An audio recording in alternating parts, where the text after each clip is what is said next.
এই তুমি কি করছো?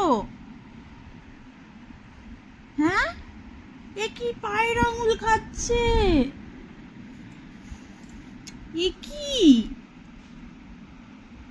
বাবাই, তুমি এরকম নিচু হয়ে পায়ের আঙুল খাচ্ছো?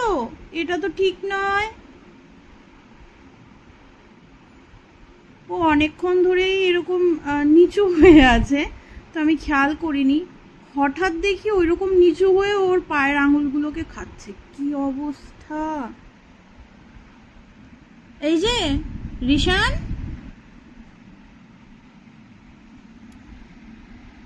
সোনা, তুমি কি করছো? খুব টেস্টি না পায়ের আঙুলটা? এই, কি করছিস? ওরে জ্বালাতন!